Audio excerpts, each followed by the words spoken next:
লানত প্রাপ্ত হওয়ার সম্ভাবনা তখন চলে আসে। সম্মানিত ভাইয়েরা, তো আল্লাহর কিছু অপছন্দনীয় কাজ আছে। কোরআনের আলোকে মোটামুটি 17টি অপছন্দনীয় কাজ নিয়ে আমি আজকে কিছু কথা বলতে চাচ্ছি। 17টা অপছন্দনীয়, কয়টা বলেন তো? 17টা। এই অপছন্দনীয় কাজগুলোকে যদি আমরা আমাদের নিজের জীবন থেকে যদি মাইনাস করতে পারি, আশা করা যায় আমরা আল্লাহ তাআলার রহমতে ধন্য হয়ে যাব। আল্লাহ কবুল করুন। জোরে বলি আমিন। আরো জোরে আমিন। আল্লাহর অপছন্দনীয় কাজের মধ্যে 1 নাম্বার হচ্ছে, যেটা আল্লাহ তাআলা বরদাশত করেন না, সহ্য করতে পারেন না, সেটা হলো শিরকের গুনাহ। কিসের গুনাহ বলেন তো? শিরকের গুনাহ। সব মাফ হবে। বিকরাবিল আরদিল খাতায়া আনানাস সামা, আকাশ ছেয়ে গেছে, জমিন ভরে গেছে গুনাহ দিয়ে, নো প্রবলেম। আল্লাহ তুশরিক বি শাইআন, আমার কাছে তুমি শিরিক মুক্ত হয়ে আসো, মাফ করে দেব। কার কথা? আসতে বলবেন না, কার কথা? আল্লাহর কথা। আল্লাহ রাব্বুল আলামিন বলেন, আশহাদু আল্লা ইলাহা ইল্লাল্লাহ আলাম فسبحان الذي لا يحصى امتنانه باللسان ولا بالقلم نشهد أن لا إله إلا الله وحده لا شريك له ونشهد أن سيدنا وحبيبنا ومولانا محمدا عبده ورسوله الذي أرسله بالحق بشيرا ونذيرا وداعيا إلى الله بإذنه وسراجا منيرا فقد قال الله تعالى في كلامه المجيد وفرقانه الحميد أعوذ بالله من الشيطان الرجيم بسم الله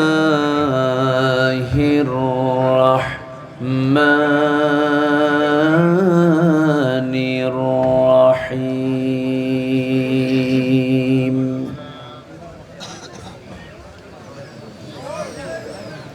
إن الله لا يغفر أن يشرك به ويغفر ما دون ذلك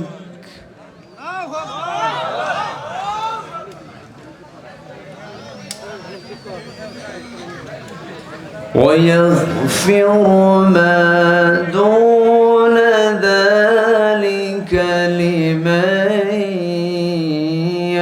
يشاء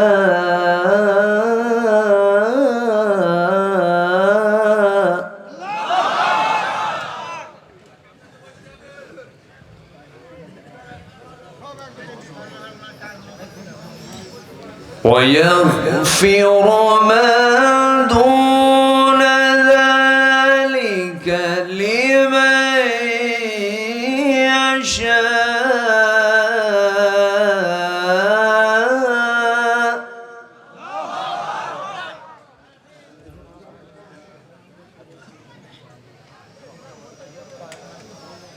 ومن يشرك بالله فقد افترى إثما عظيما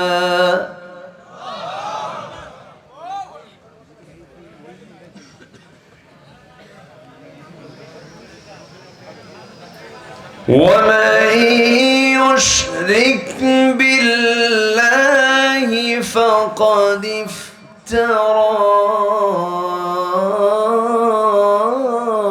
إثما عظيما.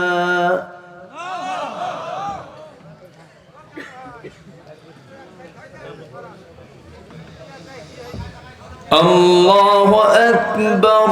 بسم الله الرحمن الرحيم.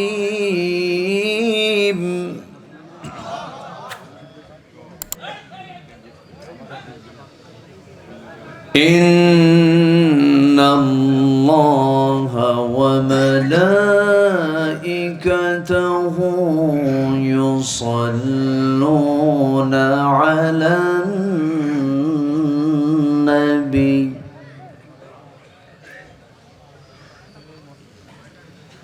يا أيها الذين آمنوا صلوا عليه وسلموا تسليما. اللهم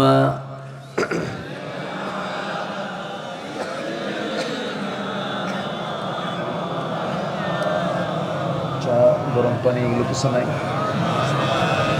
কোথায়?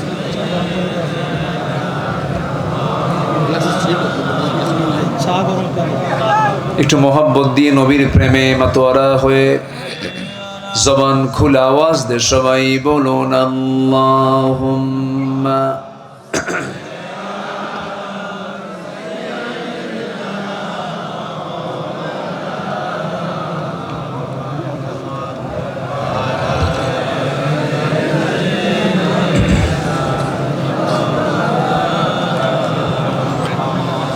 সবাই বলুন বালাগাল উলা বিকামালিহি কাশাফাত তুজা বিজামালিহি হাসনাত জামিউ খিসালিহি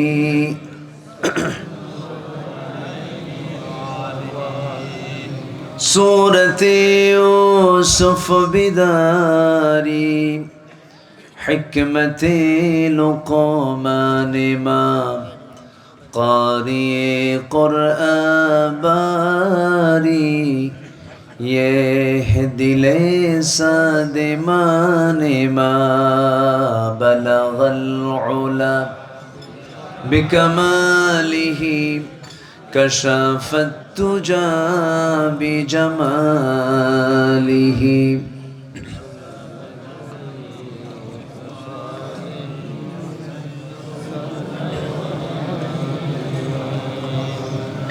আমি কোরআনের সুর মাঝে শুনেছি যে নাম, আজানের সুর মাঝেও শুনেছি সে নাম।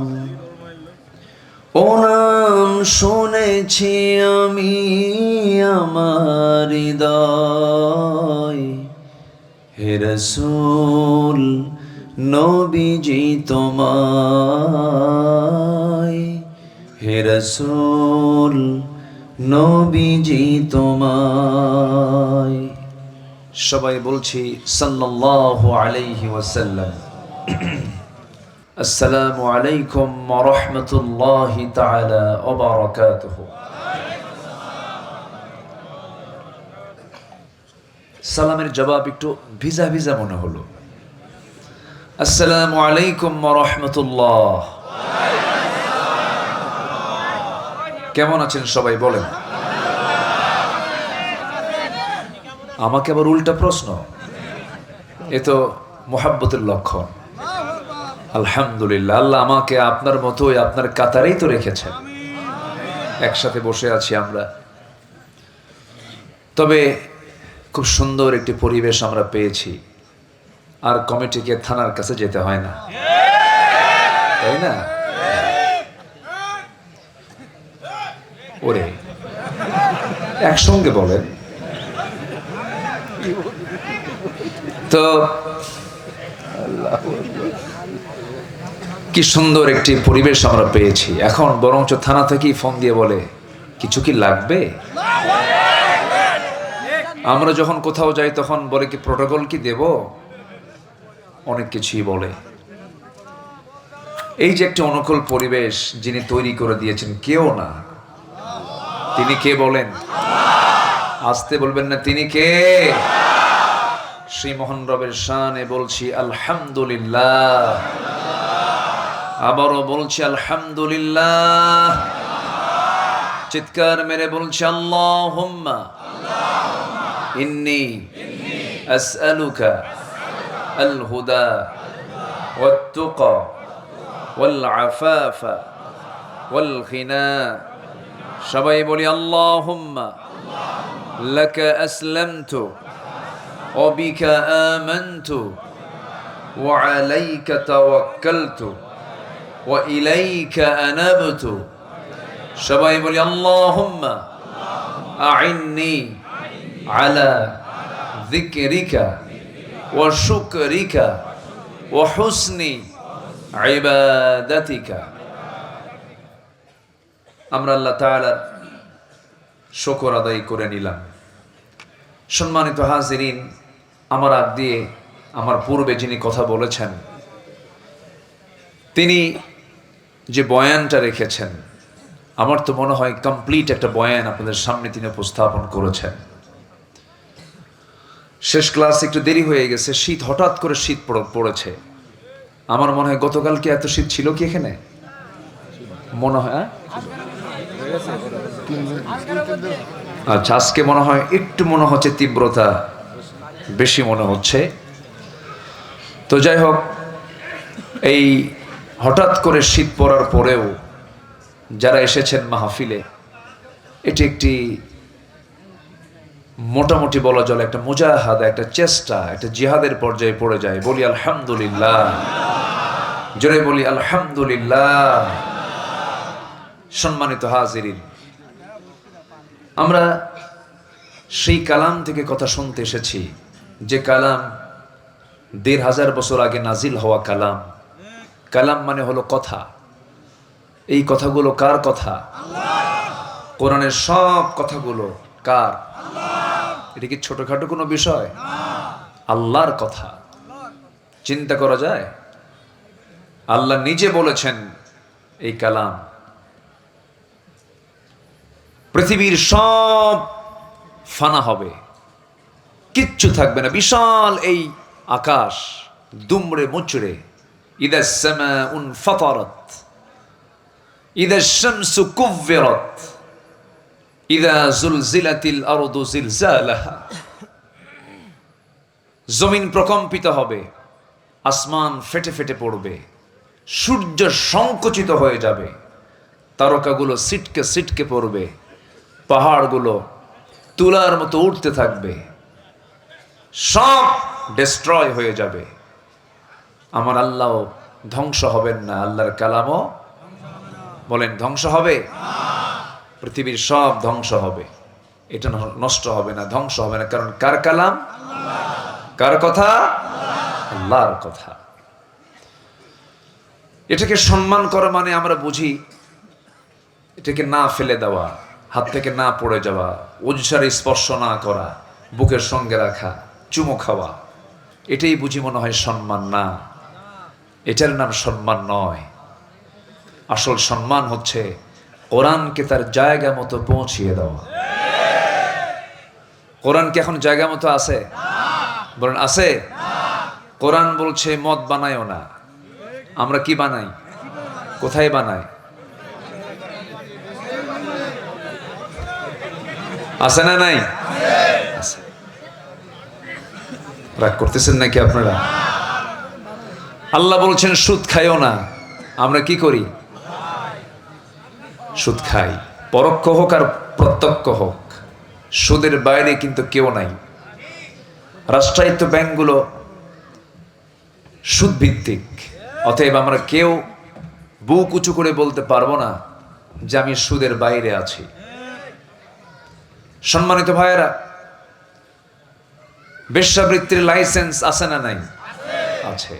তাহলে সেই লাইসেন্সের অর্থ গোটা জাতির মধ্যে আছে না নাই? আছে। তাহলে আমরা কেমনে মানলাম কোরআনটাকে? বলুন, কোরআনটাকে সম্মান আমরা কেমনে দিলাম?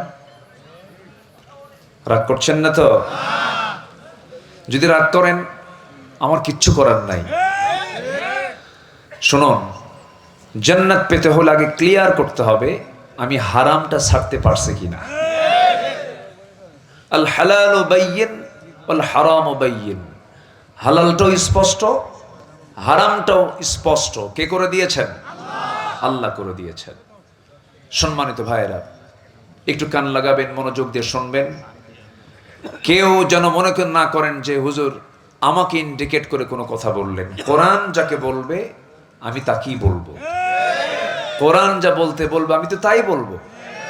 আমি এর বাইরে কোনো কথা বলতে যাব না। একটু মনোযোগ দিয়ে সবাই শুনবেন। শুনতে রাজি আছেন তো সবাই? তবে একটা কথা আমার জন্য একটু রেখে দিয়েছে মনে হয়, একটু ছন্দপতন হয়, 2-3 মিনিট একটু আমি সময় চাচ্ছি সবার কাছ থেকে।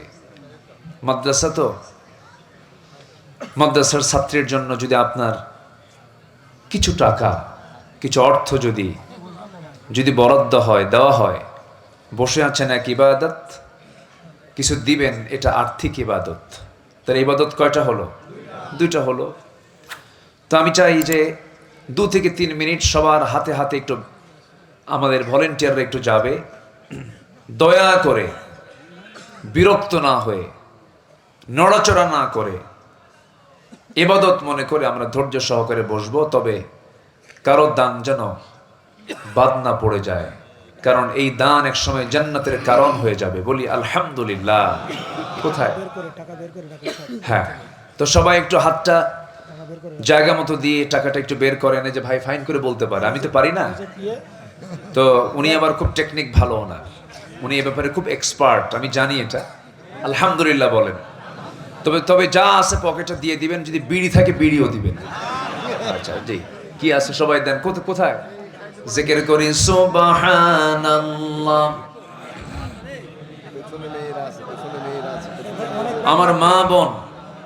আমার মা বোন যারা আছেন তারাও আঁচলে যা আছে জানিয়ে আসছেন। আলহামদুলিল্লাহ। আল্লাহ তুমি আমার মা বোনদেরকে দিল থেকে দেওয়ার তৌফিক দিয়ে দাও। জোরে বলি আমিন।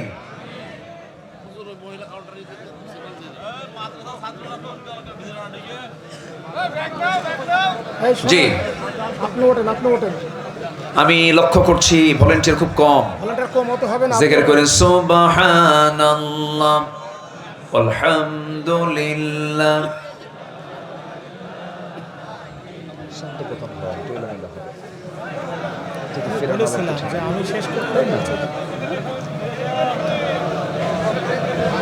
একমুখী হলে ভালো। জি, আমরা দ্রুত করি, হাতটা দ্রুত চালাই। সবাই দেবেন, কিন্তু সবাই টাকাটা বের করে রাখেন। যাওয়ার পরে নয়, একটা জাস্ট নিয়ত করেন আগে। অবশ্যই আল্লাহ তাআলা নিয়তকে কবুল করবেন। আগে নিয়ত করবেন, এরপরে দিবেন, অবশ্যই কবুল হবে। জিকির করে সুবহানাল্লাহ আলহামদুলিল্লাহ লা ইলাহা ইল্লাল্লাহ লা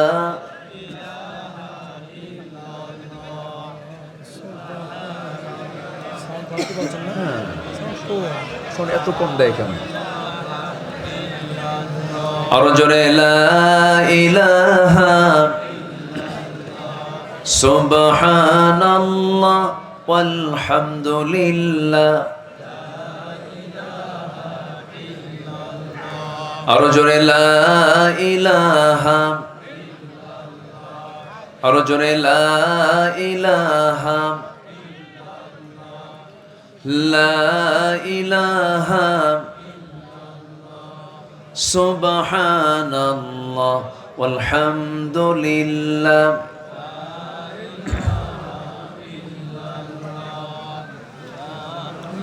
ব্যাগগুলো কোথায়? এত ব্যাগ পিছন দিয়ে নিয়ে চলে গেল না তো আবার? হ্যাঁ, আসেন। জি, সব মঞ্চের কোনায়, যেন কোনো আওয়াজ না হয়। নির্দিষ্ট ভলান্টিয়ারের হাতে দিয়ে দিন, আমানত মনে করে। এটা কি বলেন তো? বলেন এটা কি বলেন তো? আমানত মনে করে দিতে হবে। সবার অংশগ্রহণ আল্লাহ তুমি বরকতময় দান হিসেবে তুমি আল্লাহ কবুল করো। জোরে বলি আমিন, আরো জোরে আমিন।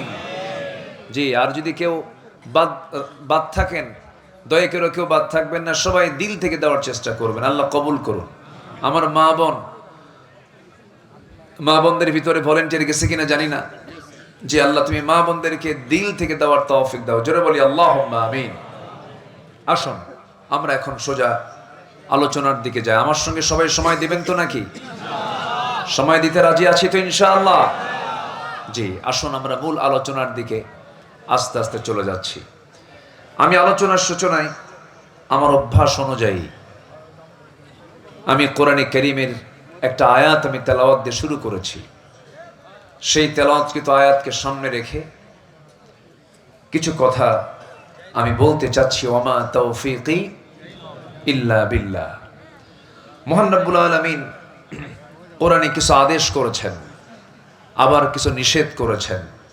বান্দার দায়িত্ব হলো আদেশ করা কাজগুলোকে, বাস্তবায়নগুলোকে নিজের জীবন থেকে বর্জন করা। এটাই তো আমাদের দায়িত্ব নাকি? আমরা যদি দায়িত্ব পালন করতে পারি তাহলে আমরা আল্লাহর হব নিবেদিত বান্দা, আল্লাহর অনুগত বান্দা। আর যদি না মানি তাহলে আমরা হয়ে যাব বাধ্য না অবাধ্য বান্দা, অবাধ্য বান্দা হব।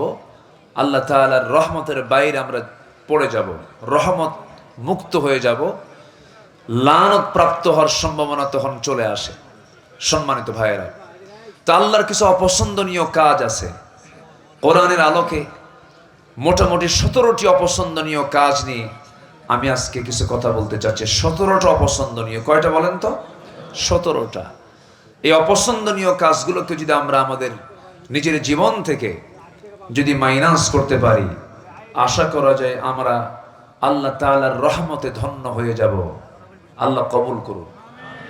জোরে বলি আমিন, আরো জোরে আমিন।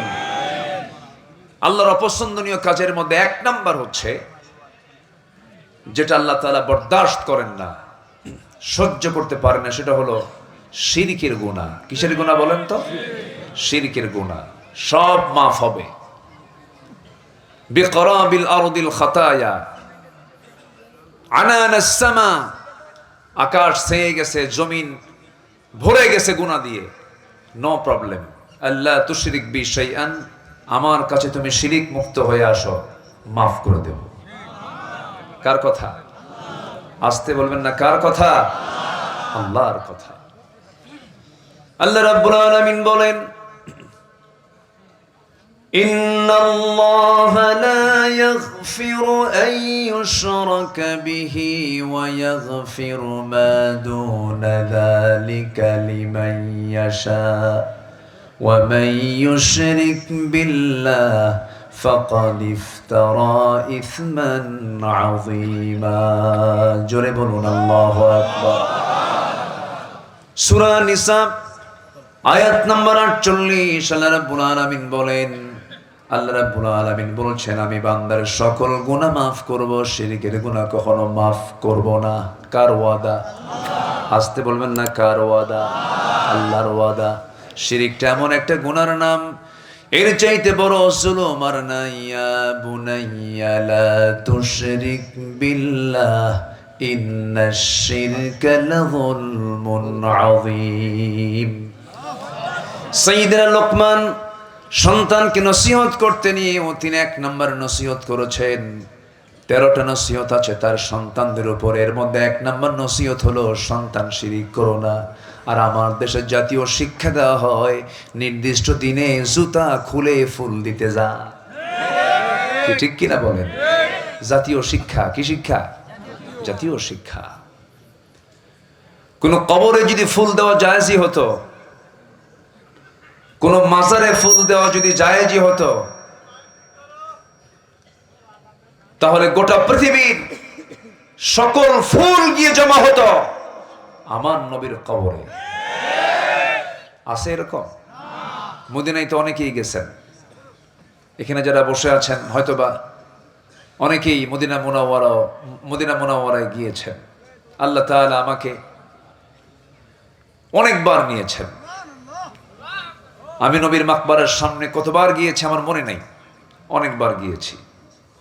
একটা বারও আমার চোখে পড়েনি যে আমার নবীজির সামনে, কবরের সামনে গিয়ে কেউ একটা ফুল নিয়ে দাঁড়িয়েছিল, আমার চোখে পড়েনি। নবীর কবরে কেউ সেজদা দিয়েছে এমন দৃশ্য আমার সামনে পড়েনি। আমার দেশে কবরকে সেজদা দেয় এমন কিছু মাজার আছে না নাই? আসতে বলবেন না, আছে না নাই? আছে। এমন কি জীবিত পীর, ও তো মরে গেছে, জিন্দা মানে তাজা। কি কথা কি বুঝতেছেন আপনারা? আপনাদেরকে বোঝানো খুব কঠিন, কেন জানেন? আপনাদের ভাষা আমার চেয়েও সুন্দর। চুয়াডাঙ্গা, মেহেরপুর, না কুষ্টিয়া না, কুষ্টিয়া সমস্যা আছে, গেদা কনে গেছিলা, এরকম কিছু আছে, পেঁচপুস ওইদিকে, খোকসা, তারপরে আর কি আছে খোকসার পাশে, কুমারখালী, এগুলো কিছু প্রবলেম আছে, অন্য ভাষা ঢুকে গেছে। কিন্তু যশোরেও সমস্যা আছে একটু, যশোরেও একটু প্রবলেম হালকা হালকা একটু পাওয়া যায়, তবে ভালো, অনেকটাই ভালো। কিন্তু সবচেয়ে বেস্ট মানে চুয়াডাঙ্গা, মেহেরপুর নদীর সঙ্গে লাগানো, তো ভাষা সৃষ্টি হয়েছে এই এলাকায়, বলি আলহামদুলিল্লাহ। তাহলে নাটোরের কাঁচাগোল্লা, বগুড়ার দই, যশোরের খই, টাঙ্গাইলের চমচম, কুমিল্লার রসমালাই, মেহেরপুর চুয়াডাঙ্গার সুন্দর ভাষা, বলি আলহামদুলিল্লাহ। আপনাদের ভাষাগুলো খুব মিষ্টি, খুব সুন্দর। এই যে ভাই মাঝে মাঝে ফোন দেয়, তো মনে হয় যে ফেরেশতা কথা বলতেছে। ভাষার এত সৌন্দর্য, এত লালিত্য, এবং এটা কিন্তু আপনারা কোথা থেকে শেখেন নাই, মার পেট থেকে শিখে এসেছেন, মার মুখ থেকে শিখে এসেছেন, বলি আলহামদুলিল্লাহ। কোথাও যাওয়া লাগেনি। তবে নোয়াখালীর ভাষা খুব সুন্দর।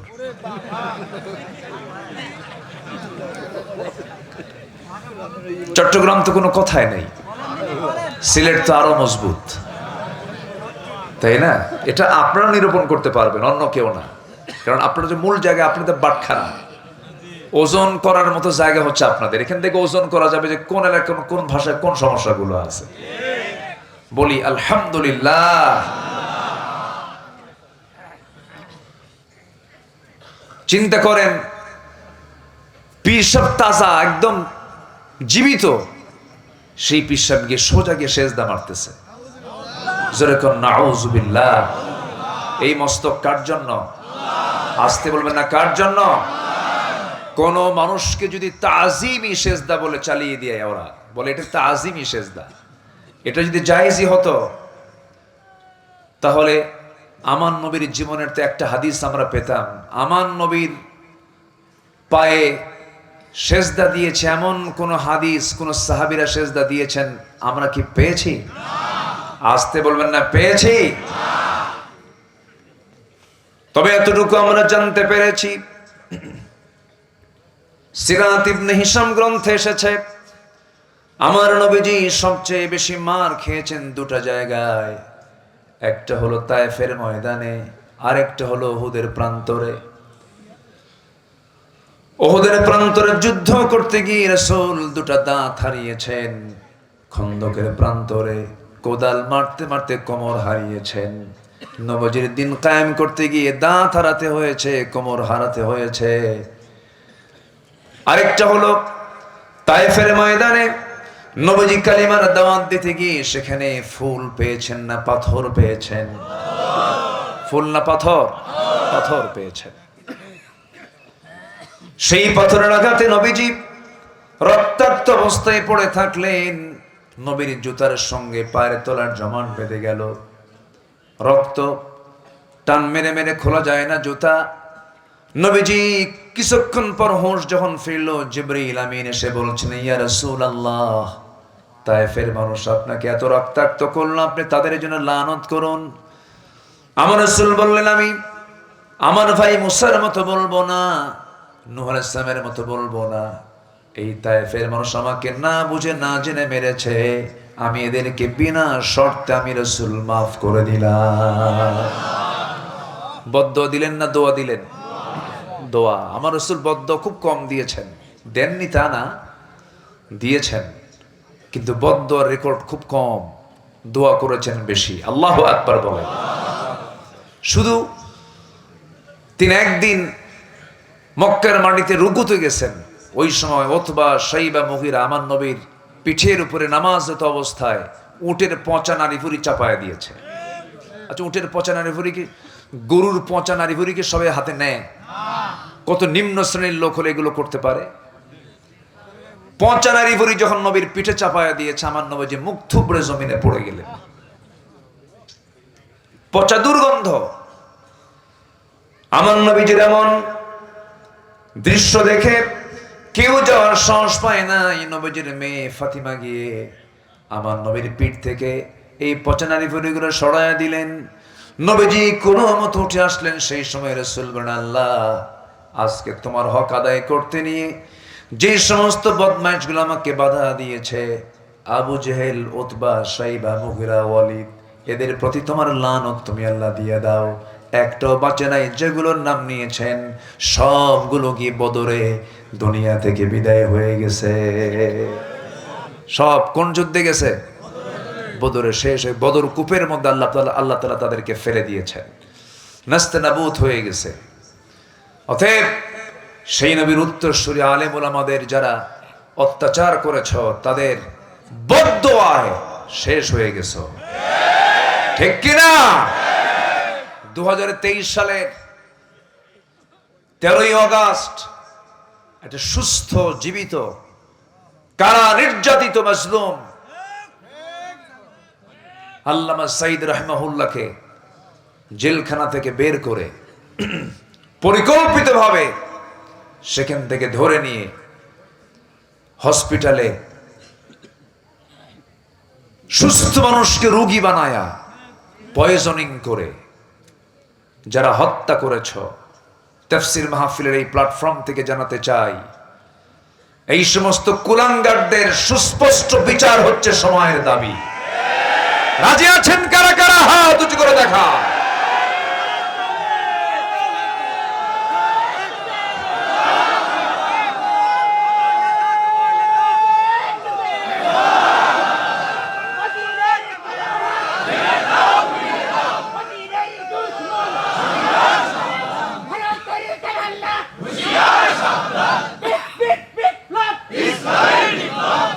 আল্লাহ কবুল করুন, জোরে বলি আমিন।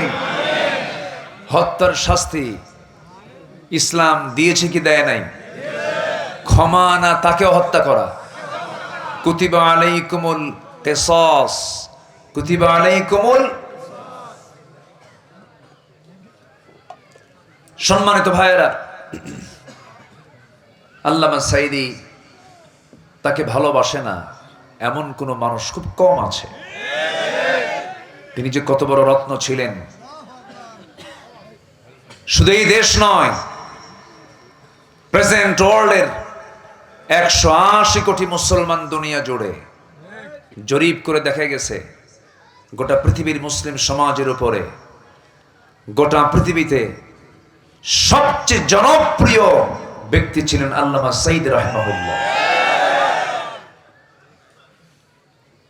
চিন্তা করা যায় কোথায় হাত দিয়েছে।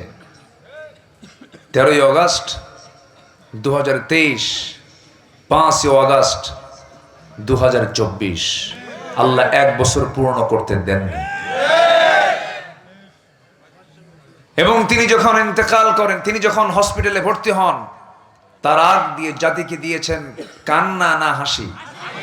বলেন কান্না না হাসি? হাসি। উনি যা বলেছেন, আপনারা কি মনে করেন জানি না, উনি যে একজন আল্লাহওয়ালা ছিলেন কোনো সন্দেহ নাই।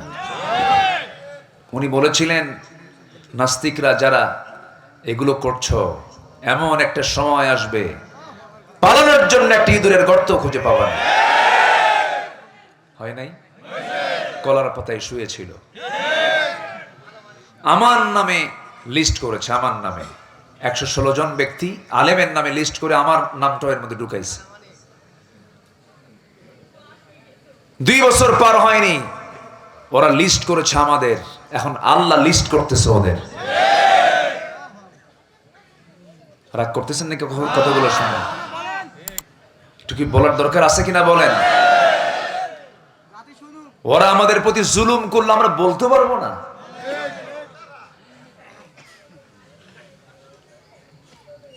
পালানোর জন্য চেষ্টা করলো, পারলো না, সিলেটে গেল। সিলেটবাসীকে ধন্যবাদ, খুব সুন্দর আপ্যায়ন করছে, বিচি শুদ্ধ আউট করে দিচ্ছে। দুষ্ট এগুলো, বড় দুষ্ট। সম্মানিত ভাইরা, আমরা সত্য নিয়ে চলতে চাই, সততা নিয়ে চলতে চাই। আল্লাহ কবুল করুন, জোরে বলি আমিন। আমার নবীজি মার খেলেন তায়েফে, মাফ করে দিয়ে তিনি এখন দৌড় মারতেছেন। ভাবলেন যদি ওরা আবার দেখে ফেলে আমাকে, রাসূল তো একা। আমার নবীজি দৌড় মারলেন। প্রচন্ড ক্ষুধা, প্রচন্ড তৃষ্ণা, 3 দিন 3 রাত নবীর পেটে কোনো খাবার যায় নাই। আমার নবীজির সামনে একটা আঙ্গুর বাগান পেলেন। আঙ্গুর বাগানের ভিতরে গিয়ে চিত হয়ে পড়ে গেলেন, সেন্সলেস হওয়ার মতো হয়ে গেল। সে আঙ্গুর বাগানের একজন কেয়ারটেকার দূর থেকে দেখে, রাসূলকে দেখে দৌড় মারে কাছে চলে আসলো। নবীজির সুন্দর চেহারা আকাশের চাঁদ পারবে না, পৃথিবীর কোন মাখলুক তার সৌন্দর্যের কাছে হেরে যাবে।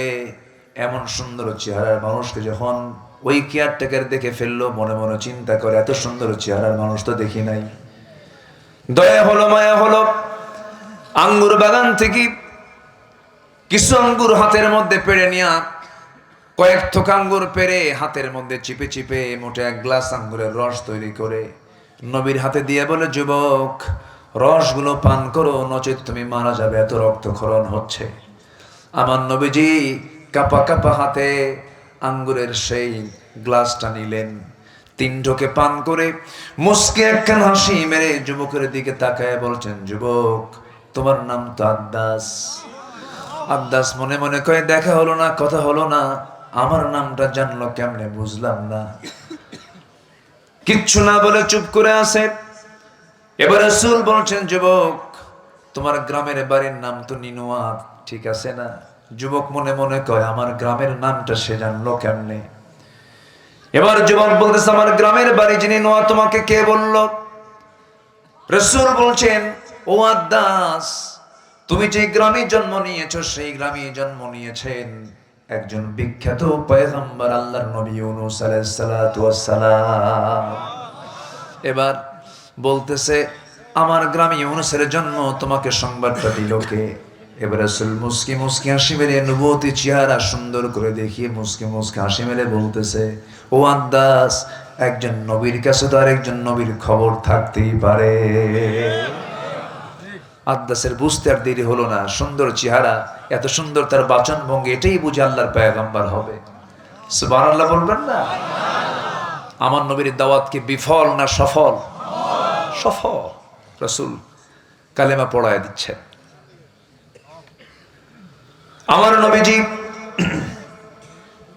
দাঁড়ায় আছেন এমন সময়, যে উদ্দেশ্যে আমি আর এই ঘটনার দিকে গিয়েছিলাম, সিরাত গ্রন্থে এসেছে, আদ্দাস করলো কি, 2টা হাত খ্রিস্টানি কায়দায় নবীর 2 পায়ের দিকে নিয়ে গিয়ে রাসূলকে সিজদা দেওয়ার প্ল্যান করতেছিল। আমার নবীজি শক্ত করে 2টা হাত শক্ত করে ধরে বুকের সঙ্গে বুক লাগায় দিয়ে বলে, আদ্দাস, তুমিও বান্দা, আমিও বান্দা। বান্দা হয়ে বান্দাকে সিজদা দিতে পারবে না, বান্দা সিজদা দেবে কাকে? আল্লাহকে। আদ্দাস বলছে, আপনি যে আল্লাহর পয়গম্বর, কোনো সন্দেহ নেই, আমাকে পড়িয়ে দেন লা ইলাহা ইল্লাল্লাহ। রাসূল কি সিজদা নিয়েছেন? না। অথচ আজকের দরবারে, আমার দেশে বহু দরবার আছে, সিজদা চলে। সময় এসেছে, 53 বছরের সময় পাইনি আমরা। এমন অনুকূল পরিবেশ 53 বছর ছিল না। কেউ 25 বছর, কেউ 16 বছর, কেউ 9 বছর, মাঝখান দিয়ে মঈনুদ্দিন ফখরুদ্দিনরা কয়েক বছর। সবাই মুসলমান ছিল, দেশ চালাইছে, কিন্তু ইসলাম দিয়ে কেউ দেশ চালায় নাই। কেউ কি ইসলাম দিয়ে দেশ চালাইছে? আমরা আগামীতে যা দেখতে চাই অন্য কিছু দেখতে চাই না। আমরা দেখতে চাই আগামীর দেশ হবে কোরআনের দেশ। রাজি আছেন কারা কারা? হাত উঁচু করে দেখা।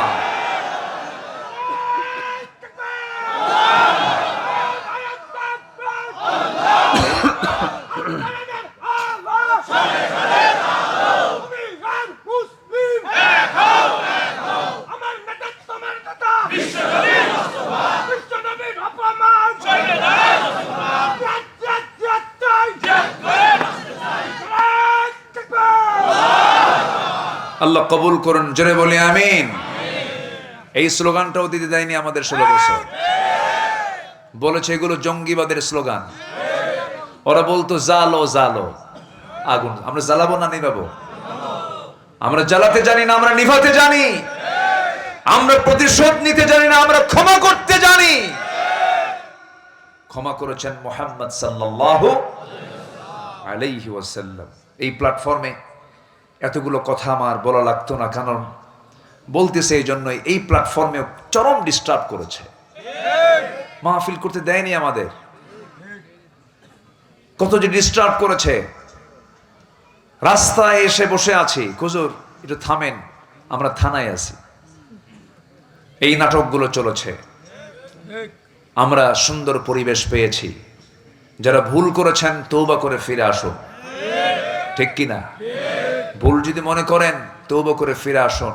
ইসলাম তওবার রাস্তা বন্ধ করেছে না খোলা রেখেছে? খোলা রেখেছে। আল্লাহ কবুল করুন, জোরে বলি আমিন। 17টা পছন্দনীয় কাজের মধ্যে 1 নম্বর বলেছে কি বলেন তো? আসতে কয়, মনে ভুলে গেছেন নাকি? কিসের গুনাহ বলেন? কিসের গুনাহ? শিরকের কাছে আমরা যাব না, জোরে বলি ইনশাআল্লাহ। শনিবারে বাঁশ কাটা যাবে না, সকালবেলা বাকি দেওয়া যাবে না, বিয়ের দিন বৃষ্টি হলে সারা জীবন ওর চোখের পানি ফুরাবে না। আছে নাকি এগুলো? এগুলো শিরক। এগুলো কি বলেন তো? ট্রাকের পিছনে ছেঁড়া জুতা ঝুলায় রাখে, ট্রাকের পিছনে। অনেকদিন আগে একজনকে বললাম, ট্রাকের ড্রাইভারকে, আচ্ছা জুতা ঝুলাইছো ঝুলাইছো, নতুন জুতা ঝুলাতে পারো না? পুরাতন কেন? হুজুর জুতা ঝুলানোর কারণ হলো বদনজর থেকে বাঁচার জন্য। বলেন তো পাইছো কোথায়? কে জানি না। বদনজর থেকে বাঁচার জন্য 2টা সূরা কে দিয়েছেন? কে দিয়েছেন? ওমিন শাররি হাসিদিন ইদা হাসাদ। হিংসুকের হিংসা, বদনজর থেকে তুমি আল্লাহ আমাকে বাঁচাও। কার কাছে যাবো? কার কাছে যাবো আমরা? তা না করে এগুলো করে। বিসমিল্লাহ গলত। কত কি রাইট? বিসমিল্লাহর কোন গলদ আছে? এগুলো শিরক। এগুলো কি বলেন তো? শিরক। আব্দুর রহিম, আব্দুর রহমান শব্দগত শিরক। আপনি শুধু রহিম বলবেন, মারাত্মক গুনাহ হয়ে যাবে। আব্দুর রহিম বলতে হবে, আব্দুল মালিক বলতে হবে। এই জন্য শিরকের ব্যাপারে আমাদের সচেতন থাকার দরকার। সব ক্ষেত্রে আছে না নাই? সবচাইতে বড় শিরক কি জানেন? সবচেয়ে বড় শিরক হলো চিন্তাগত শিরক। যারা মনে প্রাণে বিশ্বাস করে যে নামাজ পড়বো, রোজা রাখবো, কিন্তু আল্লাহর আইন দিয়ে সমাজ চালাতে পারবো না, ওটা অচল। ও হচ্ছে সবচাইতে বড় মুশরিক। আমার দেশে আছে না নাই? আসতে বলবেন না, আছে না নাই? ওরা বলে আমরা ব্যক্তিগত জীবনে ইসলাম মানবো, কিন্তু অন্য জীবনে ইসলাম মানার দরকার নাই। ওর ইমানকে আবার নবায়ন করতে হবে, ইমান নতুন করে আনতে হবে। কারণ আল্লাহর আইনকে মানতে হবে এক জায়গায় না সব জায়গায়? এক জায়গায় না সব জায়গায়? সব জায়গায়। এত সুন্দর মানুষ আপনারা, কোনো নড়াচড়া নাই, সবাই পিন পতন নীরব হয়ে কথাগুলো শুনছেন। এর মাঝে যেন আমি একজনকে উঠতে না দেখি। আল্লাহ কবুল করুন, জোরে বলি আমিন। শয়তান যেন কোনো অসহায় না ফেলে দেয় আমাদের। আল্লাহ কবুল করুন, জোরে বলি আমিন। তাহলে শিরকের কাছে আমরা কেউ যাব না। মনে থাকবে তো সবার? কোনো মাজারে সেজদা দেওয়া যাবে না। কোনো মাজারে কোনো গরু ছাগল নেওয়ার দরকার নাই। আমার বাড়িতে সবচেয়ে বড় বুজুর্গ 2জন আছেন, মার কে? বাবা। এরা সন্তুষ্ট হলে কে সন্তুষ্ট হবেন? আল্লাহ সন্তুষ্ট হবেন। একটু পরে আসতেছে। আমার বন্ধুগণ, নাম্বার 2 হলো মুনাফিকি। আল্লাহ তাআলা মুনাফিককে এত অপছন্দ করেছেন যে তিনি জানিয়ে দিয়েছেন কাফেরকে যে শাস্তি দেব, জালিমকে যে শাস্তি দেব, ফাসিককে যে শাস্তি দেব, মুশরিককে যে শাস্তি দেব, তারা চাইতে বেশি শাস্তি দেব হলো মুনাফিককে। আল্লাহ নিজেই বলছেন সূরা নিসার 145 নম্বর আয়াত, ইন্নাল মুনাফিকিনা ফিদ দারকিল আসফালি মিনান নার ওয়ালান তাজিদা লাহুম নাসীরা। জোরে বলুন আল্লাহু আকবার। মুনাফিকদের ঠিকানা হলো জাহান্নামের তলদেশ। কাফেরের দ্বারা, মুশরিকের দ্বারা, ফাসিকের দ্বারা, জালিমের দ্বারা যত বড় না ইসলামের ক্ষতি হয়, তার চেয়ে বেশি ক্ষতি হয়েছে যুগে যুগে কাদের দ্বারা বলে? মুনাফিকের দ্বারা। মুনাফিক বড় ভয়ঙ্কর একটা চরিত্র। মেহেরপুর চুয়াডাঙ্গায় তো মনে হয় মুনাফিক নাই, আছে? শোনেন, কেউ উঠবেন না, উঠলি ভাববো সেটা মুনাফিক। কারণ এই যে মুনাফিক শব্দ বলতেছি যে, বসেন একটু, বসেন একটু, মজা করে। এটা কিন্তু আমার কিন্তু চূড়ান্ত কথা না, আবার এটা আবার এটাকে কোট করবেন না, এটা রূপক অর্থে বললাম। বসেন।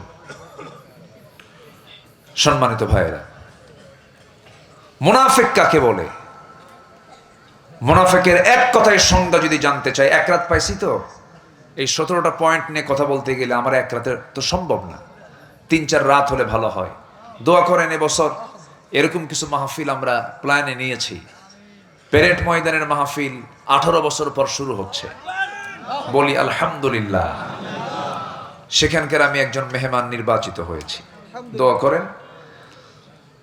সিলেট আলিয়া মাদ্রাসার মাহফিল 18 বছর বন্ধ ছিল, এবার শুরু হচ্ছে, আমিও সেখানে থাকবো ইনশাআল্লাহ।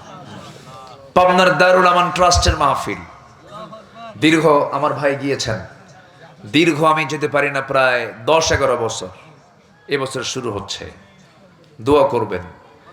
বন্ধ ছিল, চালু হবে, জোরে বলি ইনশাআল্লাহ। যারা কোরআনকে বন্ধ করেছিল তারা এখন বন্ধ হয়ে আছে, ঠিক কিনা বলেন? কোরআনকে বন্ধ করা কেউ, পৃথিবীর কেউ কেউ কি পেরেছে? পারবে না। কোরআন ছিল, আছে, থাকবে।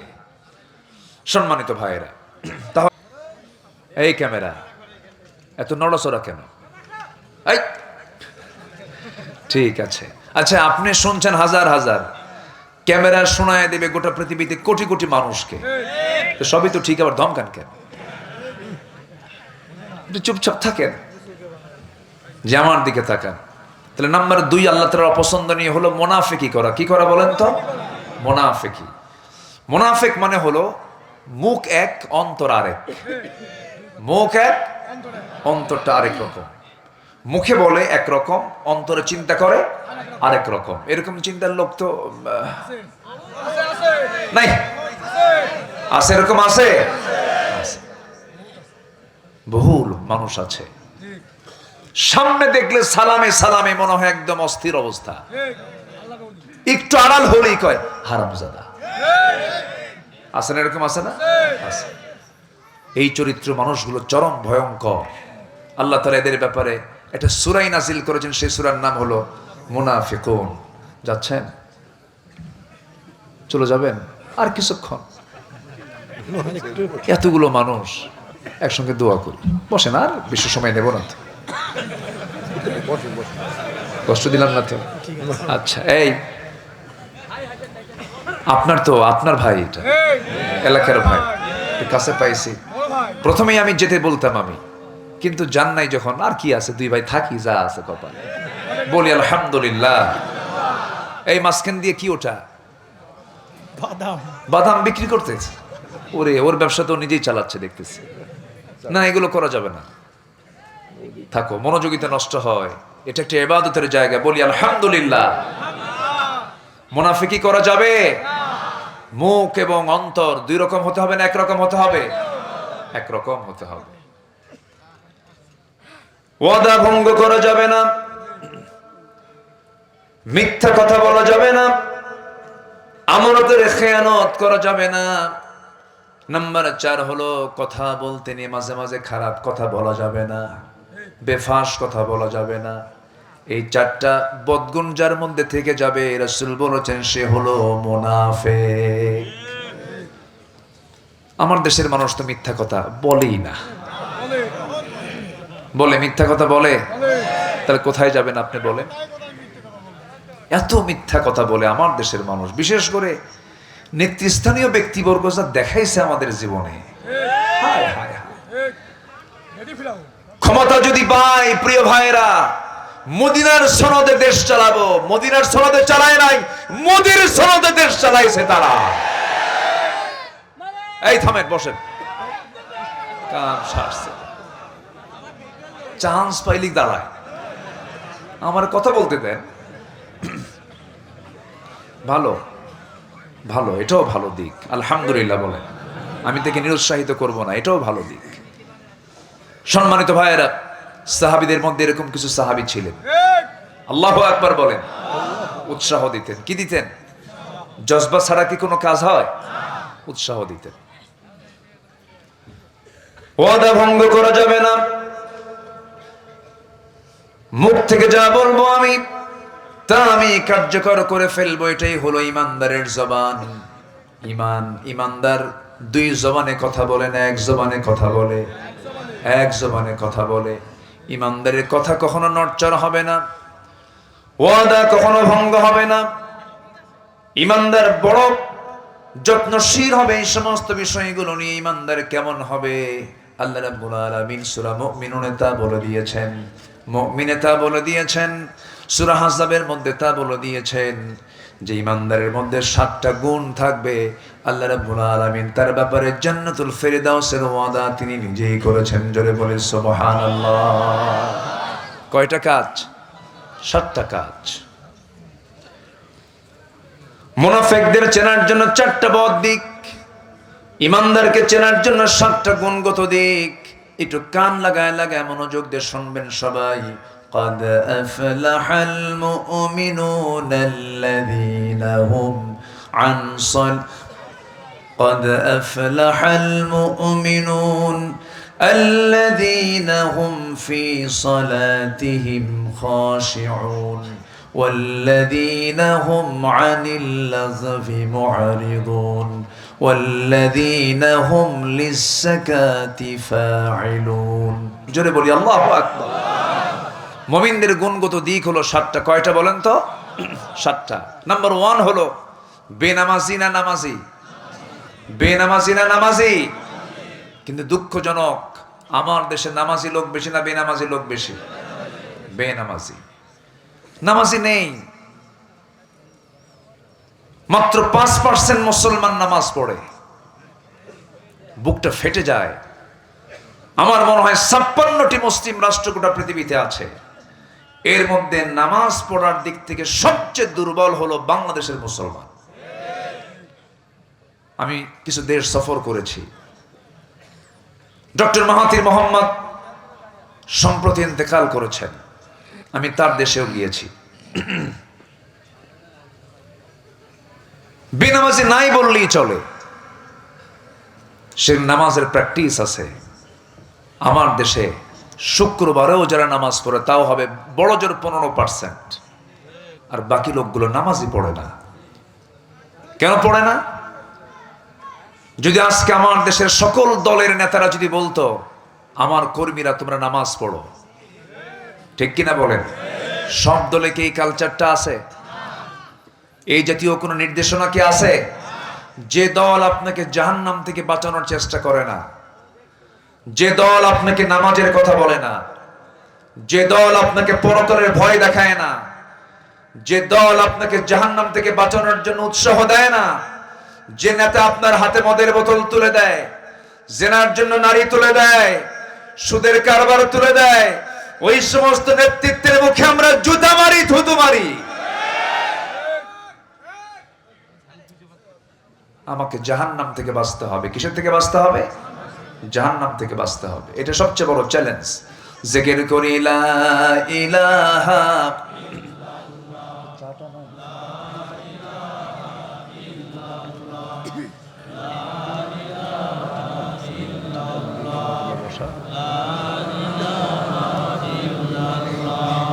লা ইলাহা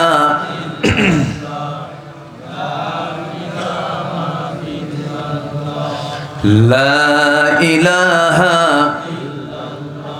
সুবহানাল্লাহ ওয়ালহামদুলিল্লাহ। আরো জোরে লা ইলাহা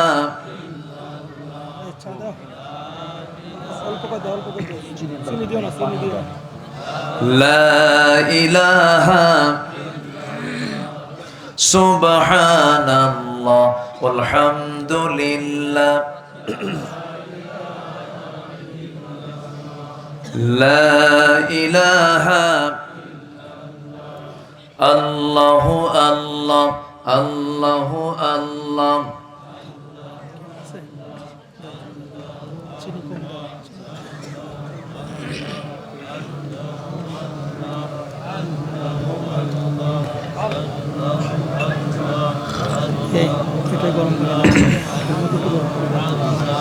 লা ইলাহা ইল্লাল্লাহ, জোরে লা ইলাহা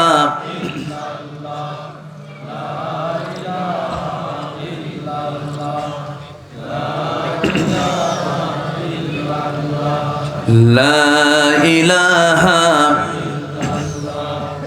লা ইলাহা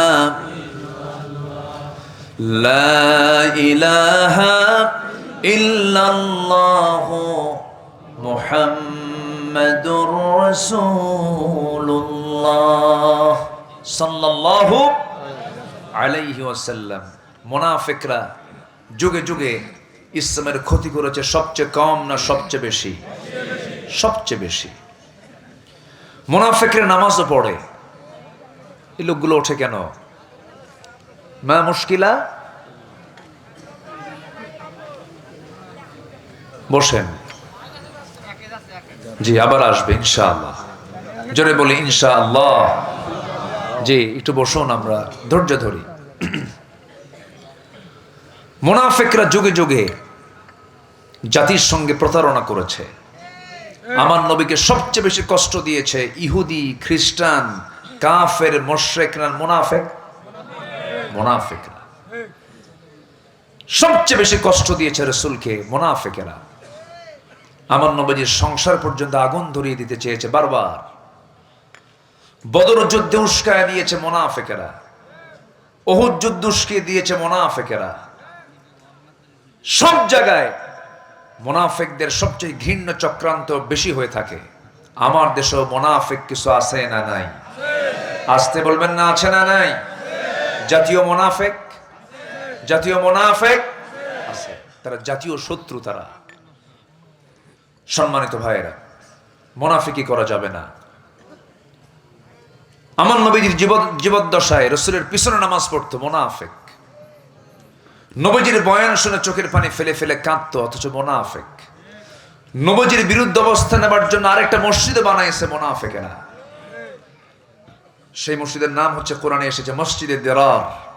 রাসূল বলেছেন মুনাফিকদের মসজিদ আগুন দিয়ে জ্বালায়া দাও। আমার দেশে মসজিদের সঙ্গে মসজিদ লাগানো আছে না নাই? 10 হাত দূরেও না, সাথে লাগানো মসজিদ। 10 হাত দূরে আরেকটা মসজিদ, অথবা রাস্তার এপারে মাঝখানে রাস্তা 13 ফিট ওপারে আরেকটা মসজিদ আছে কিনা? আসতে বলবেন না, আছে না নাই? মুসল্লির কারণে না অন্য কোনো কারণে? হ্যাঁ, মুসল্লি বেশি হয়েছে এই জন্য নাকি?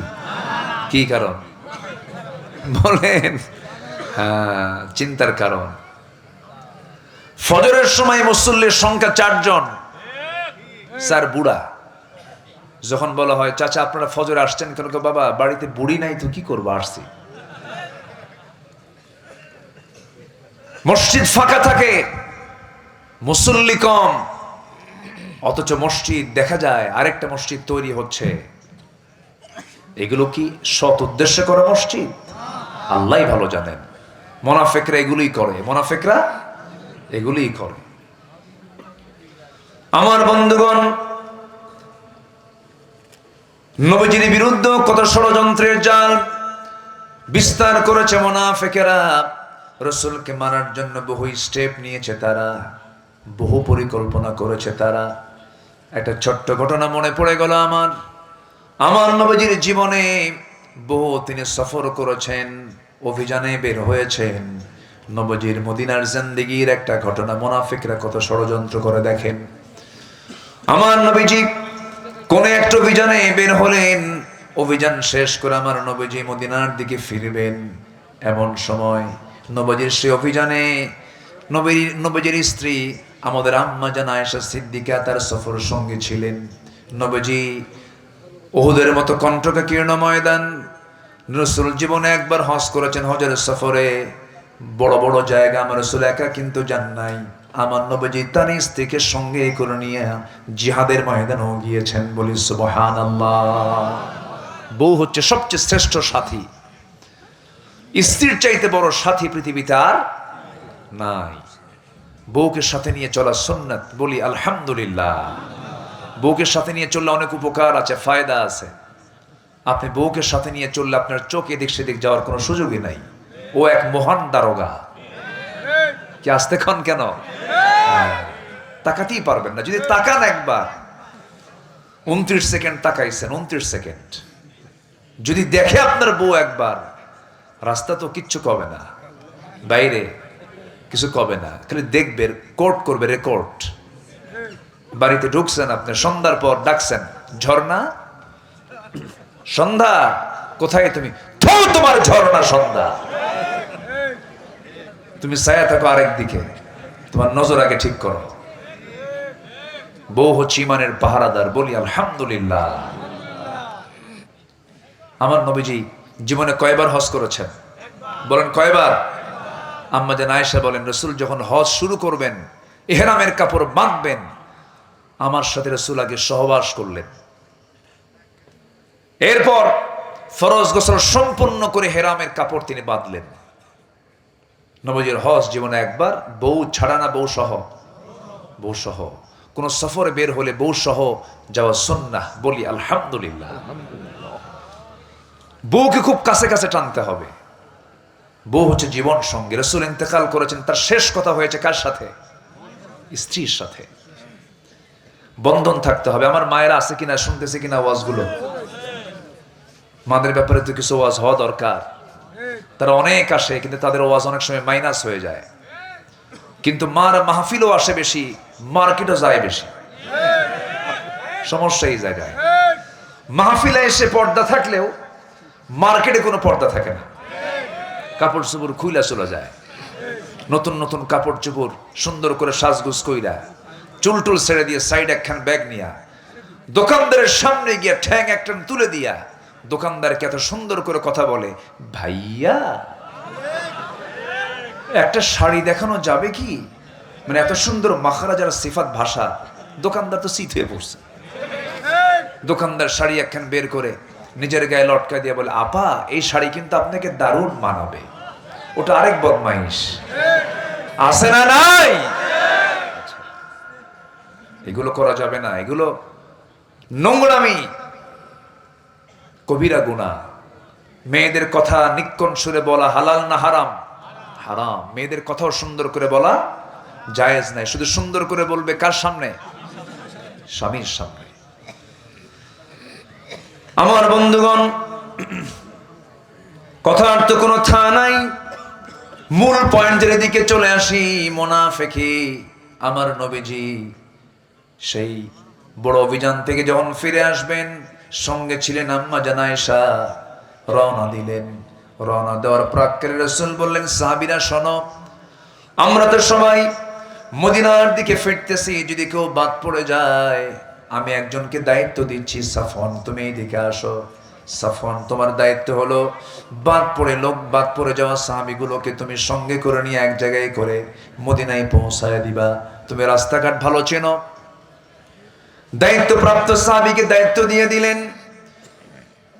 রওনা দিয়েছেন মদিনার উদ্দেশ্যে। ওই সফরে কেউ বাদ পড়েন নাই। বাদ পড়েছেন হলো আমার নবীজির স্ত্রী আম্মা জান আয়েশা সিদ্দিকা রাদিয়াল্লাহু তাআলা আনহা। বাদ পড়লেন কেমনে? তিনি বাদ পড়ার হেতু হলো তিনি হঠাৎ করে রাস্তার মাঝখানে বলে ফেললেন, আমার হাজতের চাপ এসেছে, প্রকৃতির চাপ এসেছে, উটের পিঠ থেকে আমাকে নামায় দাও। দায়িত্বপ্রাপ্ত সাহাবী উটের পিঠ থেকে পালকিটা নামায় দেওয়া হলো। সেই পালকি থেকে, হাওদা থেকে তিনি নামলেন, আড়ালে চলে গেলেন।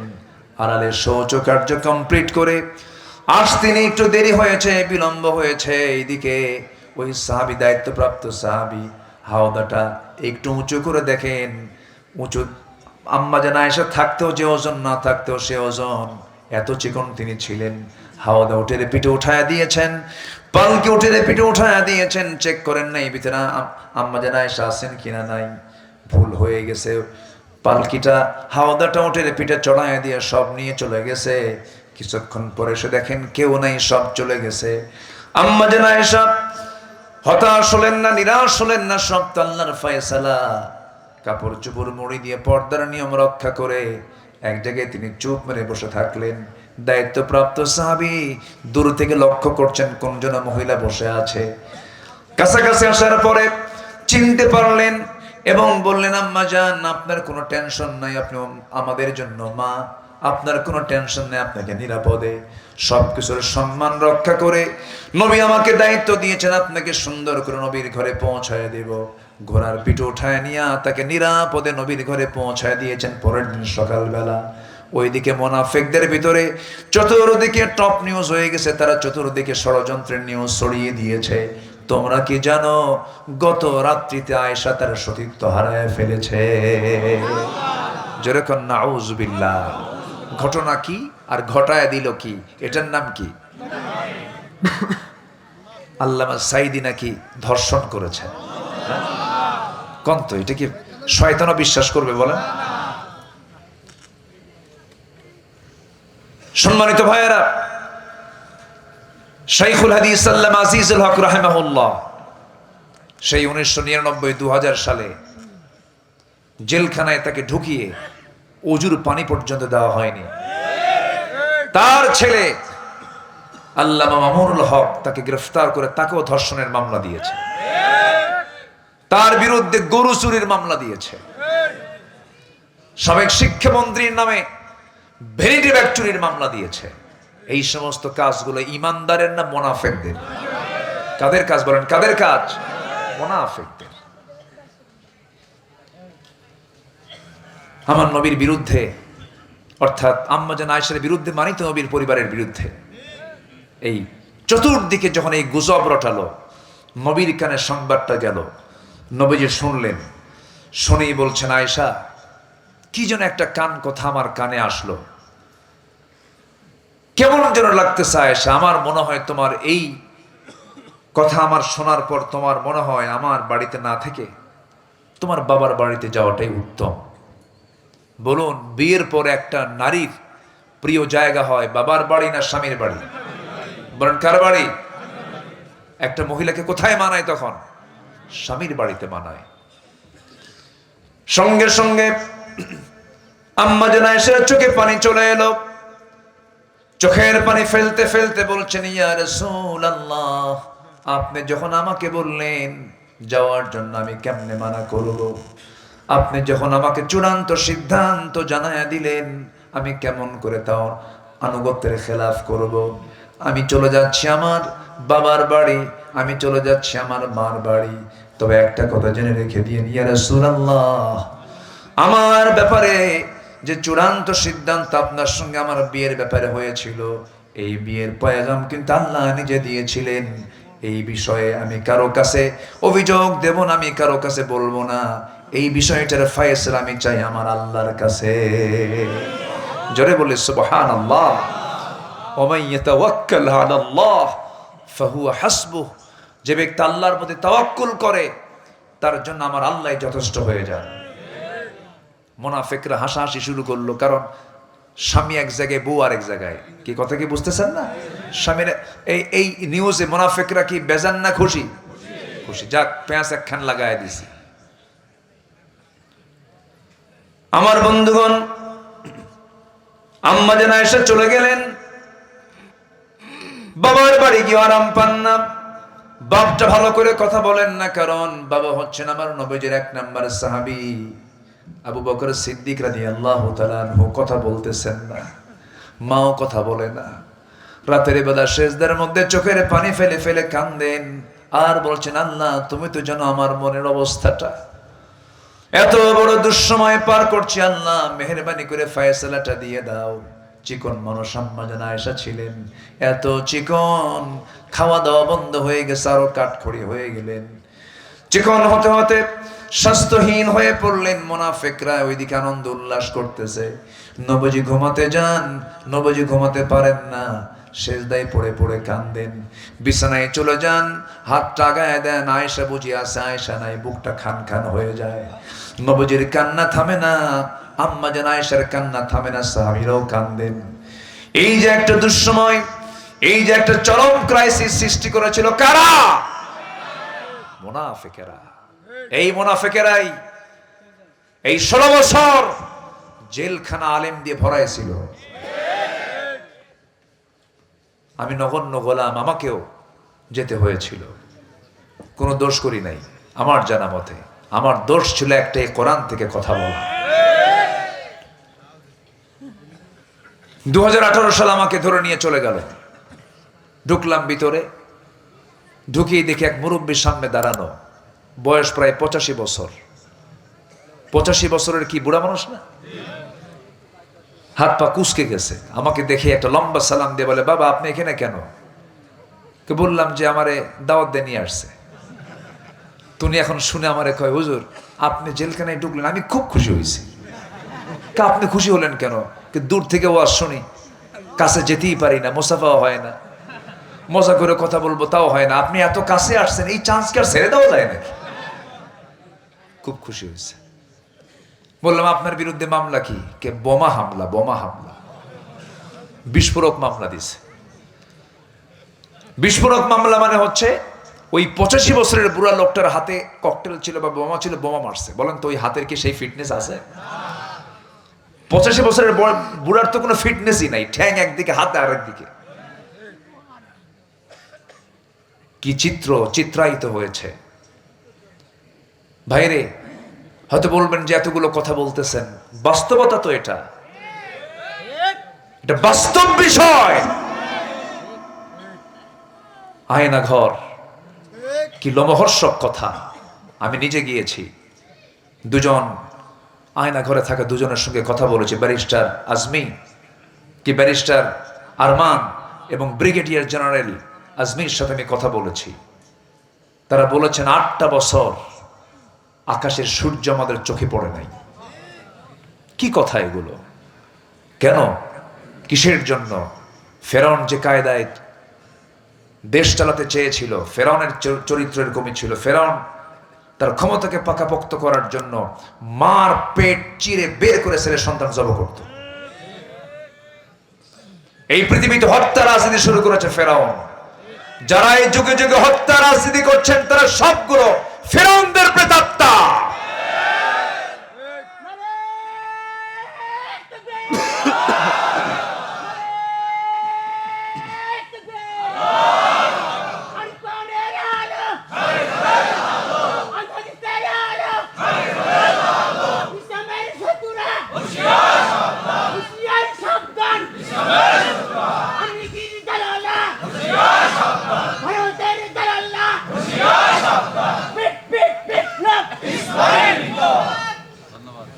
সম্মানিত ভাইয়েরা, আলোচনা চালাবো, কোনো সমস্যা নাই তো? জোরে বলি ইনশাআল্লাহ, জোরে বলি ইনশাআল্লাহ। আপনি যে দলই করুন, শুধু বলবো তাআলাউ ইলা কালিমাতিন, কালেমার দিকে চলে আসেন, নামাজের দিকে চলে আসেন, আল্লাহর দলের দিকে চলে আসেন, জান্নাতের রাস্তায় চলে আসেন। সব পথ ছেড়ে দিন, ইহদিনাস সিরাতাল মুস্তাকিম, এই দিকে চলে আসেন। বাঁচবো কয়দিন ভাই? কয়দিন বাঁচবো আমরা? ঘুরে ফিরে আমাকে আল্লাহর সামনে হাজিরা দিতে হবে। লজ্জা নিয়ে দাঁড়াবো না সম্মান নিয়ে দাঁড়াবো? লজ্জা নিয়ে দাঁড়াবো না সম্মান নিয়ে দাঁড়াবো? সম্মান নিয়ে দাঁড়াবো। আম্মা জান আয়েশা কার বাড়িতে এখন? বলেন কার বাড়িতে? মানায়, মানায়, কিন্তু পাঠায় দিল কারা? কারা পাঠায় দিল? রসুল যদি গায়েব জানতেন, রসুলকে বলতেন না সেগুলো সব মিথ্যা, থাকো তো এই জায়গায়, বলতেন কি না? তাহলে এখন বলেন, রসুলকে গায়েব জানতেন, আর আমার দেশের পীর কেবলারা গায়েব জানে। বুঝলে, বাচ্চা হয় না, চলে গেছে কে বাবা, 17 বছর বিয়ের বয়স, বাচ্চা কি হবে না? বাবা চুপ করে থাকে, মাথা নড়ায় না, চোখটা বন্ধ, মাঝে মাঝে শ্বাস নেয় জোরে জোরে, এরকম করে, হ্যাঁ, এরকম একটু ভাবভুব নেয়, হ্যাঁ, 10 মিনিট এরকম করতে করতে করতে করতে হঠাৎ করে মুখ থেকে বের হয় যা, কিচ্ছু না, 1.5 হাত লাঠির বাড়ি দরকার। আসতে কবেন না, জোরে বলুন ঠিক কিনা? বদমাইশ এগুলো। রসুল গায়েব জানেন না, ও গায়েব জানে বসে আছে। কত বড় সত্য, অথেন্টিক, একদম সত্য সোর্স এটা। ইন্নাল্লাযীনা জাউ বিল ইফকি উসবাতুম মিনকুম। হে রাসূল, ইফকের যে ঘটনা, এটা মানে রাসূলকে আল্লাহ তাআলা জানাচ্ছেন এগুলো সম্পূর্ণ মিথ্যা, মুনাফিকরা এগুলো সাজানো নাটক করেছে। আপনার স্ত্রী আয়েশা সতীত্ব নিয়ে আছে, কোনো সমস্যা নাই। আল্লাহু আকবার। কিন্তু রাসূলকে আগে জানতেন, রাসূলকে জানাইছেন কে? জানার পরে তিনি জানছেন, এর আগে তিনি জানতেন? তাহলে গায়েবের মালিক রাসূল না আল্লাহ? বান্দা না আল্লাহ? আর এরা গায়েব জেনে বসে আছে। কি রাগ করতেছেন আপনারা? আমার বন্ধুগণ, অনেক লম্বা লম্বা কথা ছিল, রাতটা গভীর ভার হয়ে গেছে, কষ্ট দেব না, একটু মনোযোগ দিয়ে শুনুন। 17টা পয়েন্ট আমি শাব্দিক ভাবে বলে দেব, ব্যাখ্যামূলক বলতে পারবো না। কিন্তু এইদিকে আম্মাজান আয়েশা দীর্ঘ সময় ধরে চোখের পানি ফেলে ফেলে কাঁদতেছেন। মাজলুমের দোয়া কবুল করেন তিনি কে? আল্লাহ কেমন করে কবুল করে নেন, এটা তো এমনি এমনি আসে নাই। কত মাজলুমের ফরিয়াদ জেলখানার মধ্যে ছিল, বালিশ ভিজে গেছে, জায়নামাজ ভিজে গেছে। আল্লাহ তুমি জুলুম থেকে বাঁচাও, আল্লাহ তুমি জুলুম থেকে বাঁচাও। আল্লাহ আছেন না? আসতে বলুন, আল্লাহ আছেন না? নাই, আল্লাহ আছেন, আল্লাহ আছেন, আল্লাহ আছেন। শিক্ষা নিতে হবে, কোনদিন কারো প্রতি জুলুম করা যাবে না। জুলুমের অবসান হচ্ছে কার গজব? কার গজব? আল্লাহর গজব। আয়াত নাজিল হলো, আমার নবীজির আনন্দ দেখে কে? আল্লাহু আকবার। রাসূল মাঝে মাঝে বলতেন, আমার আয়েশা হচ্ছে শ্রেষ্ঠ স্ত্রী আমার। খুব প্রশংসা করতেন, খুব ভালোবাসতেন আম্মাজান আয়েশাকে। আল্লাহু আকবার বলেন। বয়সটা কম ছিল, বয়সটা কি ছিল? কম ছিল, কিন্তু খুব মেধাবী ছিলেন, সুপার কম্পিউটার। 6 লক্ষ হাদিসের তিনি হাফেজা ছিলেন। রাসূল যা বলতেন, বলতে দেরি, তার রেকর্ড হতে দেরি নাই। শুধু আম্মাজান আয়েশাকে বিয়ে করেছেন কারো অর্ডারে? হাদিসগুলোকে সংরক্ষণ করার জন্য। বাতিল নাস্তিকের বাচ্চারা বোঝে না, জানে না, মিথ্যা তথ্য দিয়ে রাসূলকে জেনাকার বানায় দেয়। এই ব্লগারগুলোকে চিহ্নিত করা দরকার, এই নাস্তিকগুলোকে চিহ্নিত করা দরকার। যখন কি বলে, জাহাঙ্গীরনগর ইউনিভার্সিটির সেই কুখ্যাত ধর্ষক ধর্ষণের সেঞ্চুরি করে মিষ্টি বিতরণ করেছিল। এই সমস্ত কুলাঙ্গার নাস্তিকদের ধরে প্রকাশ্যে ঝুলায়া এ রক্ত মাংস হাড় হাড্ডি কুত্তা বিলাই দিয়ে খাওয়ানো দরকার। এগুলো বদমাইশ। এই জমিন শাহজালালের জমিন, এই জমিন শাহ মাকদুমের জমিন, এই জমিন খুলনায় শুয়ে আছেন খান জাহানের জমিন। এই জমিন কোন নাস্তিক মুরতাদদের জন্য বৈধ হতে পারে না। কষ্ট নিচ্ছেন নাকি আপনারা?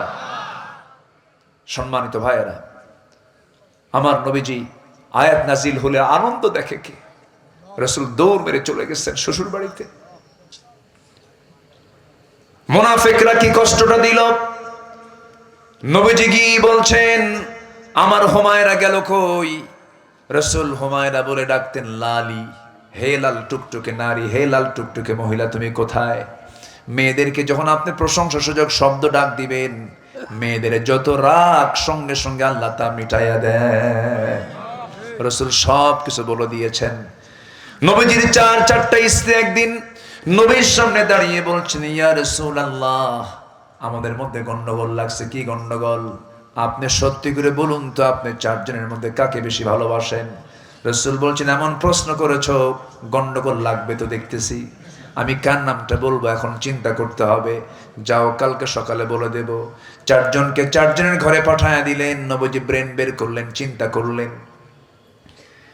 প্রত্যেকের জন্য 2টা করে খেজুর প্যাকেট করলেন।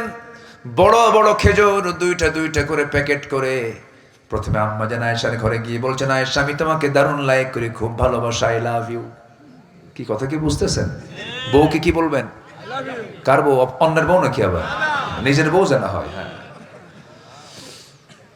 আমার নবীজি এই কথা বলেই 2টা খেজুর হাতের মধ্যে ঢুকায় দিয়ে বলছেন, আয়েশা এই যে গোপনে তোমার ঘরে এসে 2টা খেজুর দিয়ে গেলাম, এই তথ্য যেন অন্য কোনো বইয়ের কানে না যায়। দ্বিতীয় স্ত্রী ঘরে গিয়ে একই আচরণ করলেন, তৃতীয় স্ত্রীকে একই আচরণ করলেন, চতুর্থ স্ত্রীর ঘরে গিয়ে 2টা খেজুর দিয়ে আসলেন। পরের দিন সকালবেলা চারজনই বুক ভরা আশা নিয়ে নবীর সামনে বসে বলছে, হুজুর আপনি আজকে প্রকাশ করে দেন, আপনি কাকে সবচেয়ে বেশি ভালোবাসেন? রাসূল মুখখান মুচকি হাসি মেরে বললেন, শোনো রে, গত রাত্রে আমি যার ঘরে গিয়ে 2টা খেজুর আমি লুকায় দিয়ে আসছি, আমি তাকেই সবচেয়ে বেশি ভালোবাসি। যা সুবহানাল্লাহ। কি পদ্ধতি রাসূল অবলম্বন করেছেন, আল্লাহু আকবার বলবেন না? একদিন আম্মা জান আয়েশা আরেক স্ত্রীর ব্যাপারে বলছেন, ও তো খাটো। ও কি খাটো? মেয়েদের মধ্যে সব আছে নাকি? আমি বলতে ভয় পাচ্ছি, আবার মায়েরা কি মনে করে। শুধু বলেছেন হাফসা তো একটু খাটো। রাসূল বলছেন, তোমার যে এই কথা খাটো, এই কথা যদি দরিয়ার পানিতে ছেড়ে দেওয়া হতো, লামাযাজাতহু, দরিয়ার পানি বিবর্ণ হয়ে গন্ধ হয়ে যেত। কোন মানুষকে খাটো, লম্বা, কালো কোন নামে ডাকা, এটা হালাল না হারাম? হালাল না হারাম? বউ একটু কালো, 3 দিন পার হয়ে গেছে, নতুন বিয়ে করছে, 3 দিন টের পায় নাই। 3 দিন পরে মন কালো, কেরে কি হয়েছে তোমার? কেমন বিয়ে করছি, বউটা কালো। সুমনের বউ দেখতে এত সুন্দর, দেখছেন নজর গেছে সুমনের বউয়ের দিকে। অন্যের বউয়ের দিকে নজর গেলে কি নিজের বউ কখনো সুন্দর হয়? নিজের বউকে রাজরানী দেখতে হলে, সারা জীবন যদি রাজরানী দেখতে চান, পৃথিবীর কোন নারীর দিকে নজর দেওয়া যাবে না। এটাই হচ্ছে কনসেপ্ট ভালো থাকার। আল্লাহ কবুল করুন, আল্লাহ কবুল করুন। হয়তো অনেক যুবকরা বলতেছে, হুজুর ওয়াজ তো ঠিকই করতেছেন, বিয়েই তো করি নাই। ও দেখেন কি চলে, দেখেন কি ঠিক, দেখেন মানে ওর বিয়ে শাদী করবে এখন প্রস্তুত, বাপেরা রেডি হয়ে যান। হ্যাঁ যুবকরা, তোমরাও প্রস্তুত নিয়ে নাও। যে যুবক বিয়ে করতে চায় সে ভালো থাকতে চায়, আর যারা বিয়ে করতে চায় না ওরা বাইপাস মারে, ঠিক কিনা? মুরব্বীদের এই বিষয়গুলো খেয়াল করতে হবে। বয়স হয়ে যায়, বিয়ে করে না, বলে এক পায়ে দাঁড়া। ও কি আরেক পায়ে দাঁড়ায় আছে নাকি?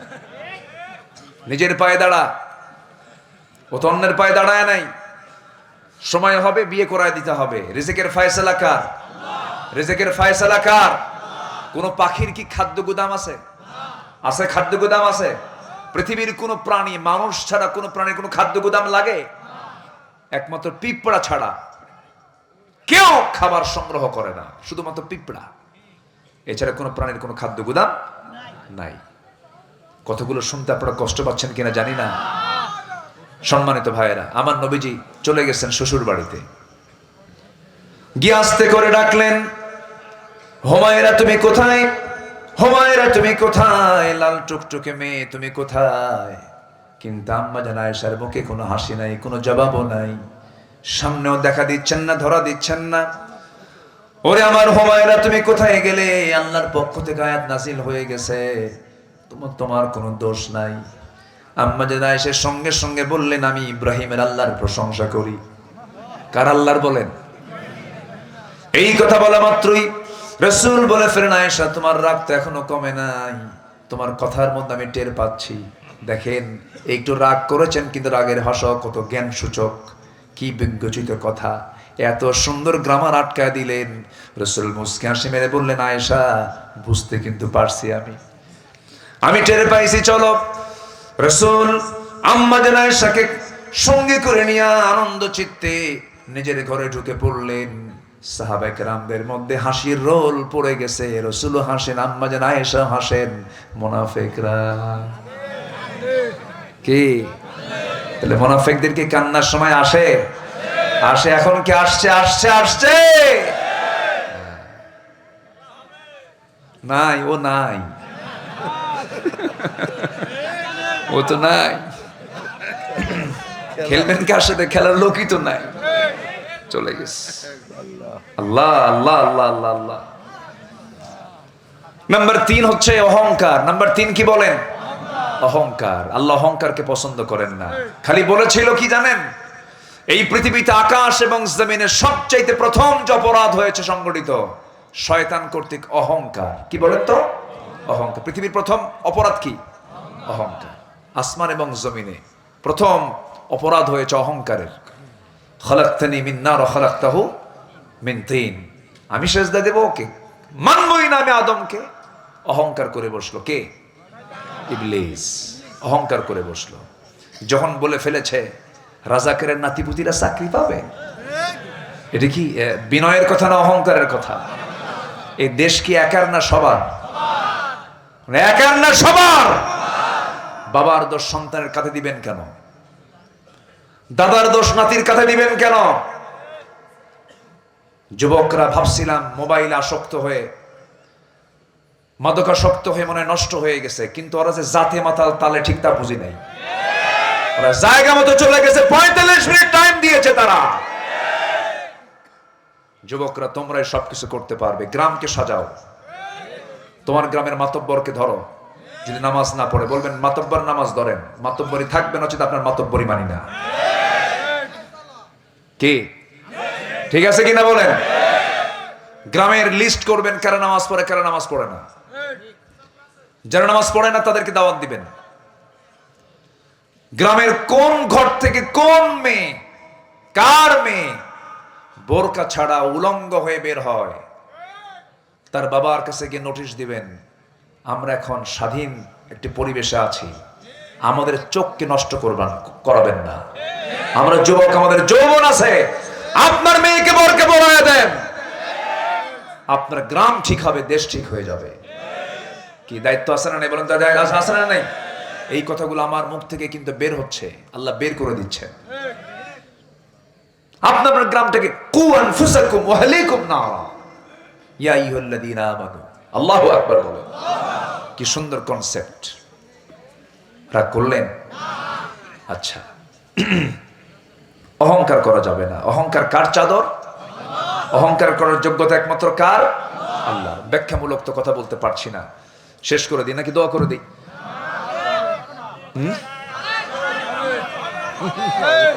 আরো চলো, হুজুর মরুক। আর আপনার ঢাকেন নাই কেন? প্রচন্ড কুয়াশা আসতেছে, বাতাস লাগতেছে, একটু ঢেকে রাখা দরকার ছিল। আমাদের ক্ষতি হয় এতে, বাতাসগুলো লাগে, ঠান্ডা লেগে যায়। মাহফিল তো এক রাত না, সব রাত, এটা খেয়াল রাখতে হয়। একটু বসেন। এত সুন্দর মানুষ গেফারি ভাই, দেখেন কোন লোকের কোন নড়াচড়া নাই। আলহামদুলিল্লাহ, ভদ্রচিত আচরণ আপনাদের। আলহামদুলিল্লাহ, আলহামদুলিল্লাহ বলেন। আমরা খেলবো না, আমরা তাদেরকে নসিহা করব। জোরে বলি ইনশাআল্লাহ। আমরা এত ফালতু শব্দ উচ্চারণ করি না, খেলা হবে এগুলো আমাদের বলার দরকার নাই, ঠিক কিনা? আসুন সবাই আমরা এক দলে চলে আসি। কার দল? আসতে বলবেন না, কার দল? আল্লাহর দল। হাইয়া আলাস সালাহ, বাস কিচ্ছু না। হাইয়া আলাল ফালাহ, সব আসো মসজিদে ঢুকে বলো, এক ইমামের নেতৃত্ব বলো, ওই ইমাম নিয়ে তোমরা জান্নাতে চলে যাও। আল্লাহ কবুল করুন। নাম্বার 4, কুফরি করা। কি করা? কুফরি করা যাবে না, অবাধ্যতা স্বীকার করা যাবে না। আল্লাহ তাআলা এগুলোকে পছন্দ করেন না, জাহান্নামের কাজ। নাম্বার 5 হলো আল্লাহ রাসূলকে কষ্ট দেওয়া। আল্লাহ রাসূলকে কষ্ট দেওয়া মানে তার সুন্নাহকে না মানা। যেমন রাসূল বলেছেন কাসসুশ শারিব ওয়া আফুল লিহিয়া, মোছটাকে ছোট করো, দাড়িকে ছেড়ে দাও। দাড়িকে বড় করে ফেলো, দাড়ি কাটতে যেও না। মোছটাকে ছোট করে ফেলো, কিন্তু গোটা দেশ যদি জরিপ করা হয় আমার দেশে দাড়িওয়ালা লোক বেশি না দাড়ি ছাড়া লোক বেশি? আহারে কি বড় পোড়া কপাল। দাড়ি কেটে আপনি কার সুন্নাহ মানলেন, কার পদ্ধতি মানলেন? এগুলো রাসূলকে কষ্ট দেওয়া হয়। নবীর সুন্নাহকে যখন কোনো বান্দা মানবে, সেই নবীর সুপারিশ সেই বান্দার জন্য জুটবে। জোরে বলে সুবহানাল্লাহ। নাম্বার 6 হলো অভাবের ভয়ে সন্তানকে হত্যা করো না। লা তাকতুলু আওলাদাকুম খাশিয়াতা ইমলাক। অনেক লম্বা ব্যাখ্যা ছিল, আমার সময় পেলাম না।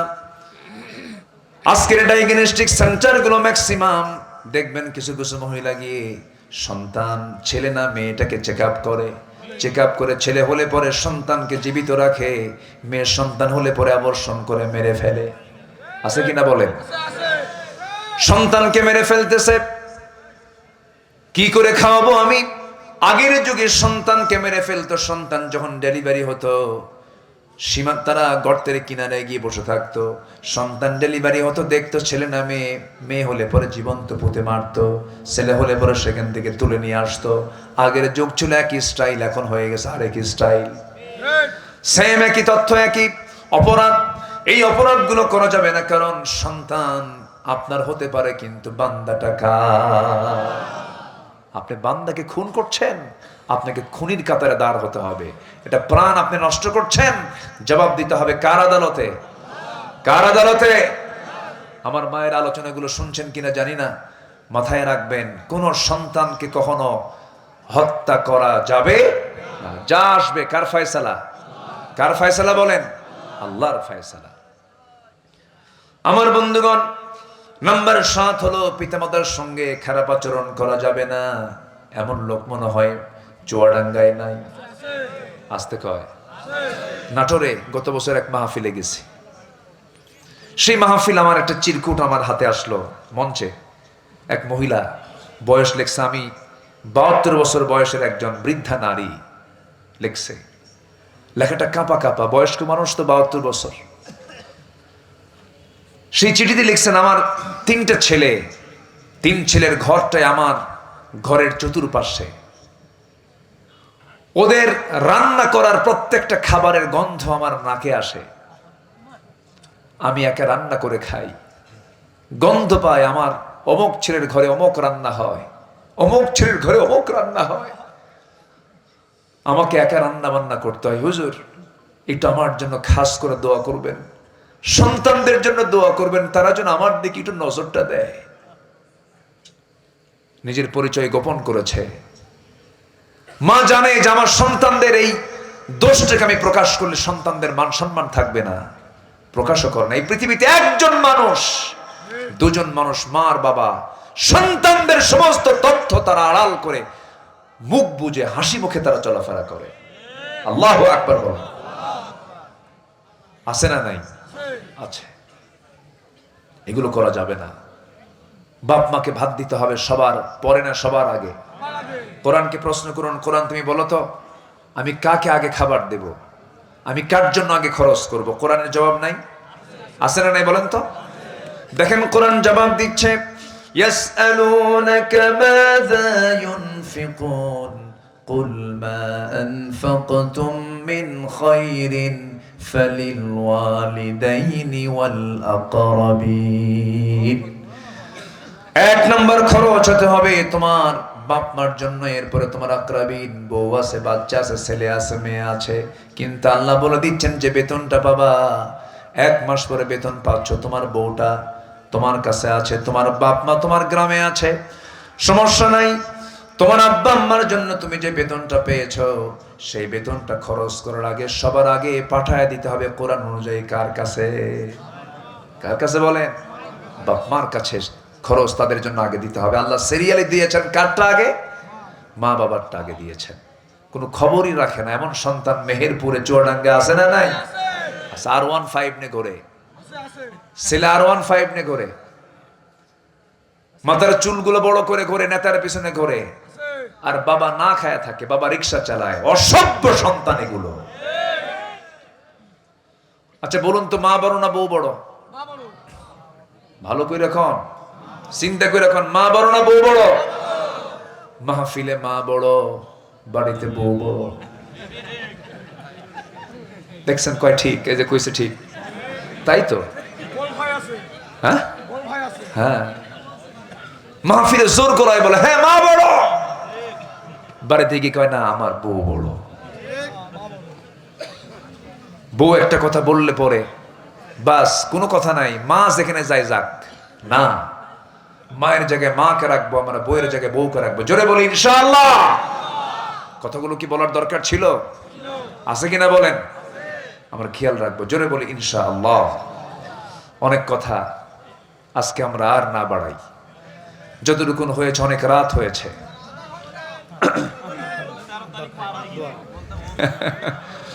টাইম তো দেবেন, আপনারা শুনতে চান, কিন্তু অনেক রাত হয়েছে। আমরা যতটুকুন শুনেছি বলি আলহামদুলিল্লাহ। জোরে বলি আলহামদুলিল্লাহ। ফজর পড়বেন কারা কারা? এখন একটু হাত তোলেন দেখি। ফজর পড়বেন কারা কারা? হ্যাঁ দেখি, এখন দেখি কি অবস্থা হয় দেখি।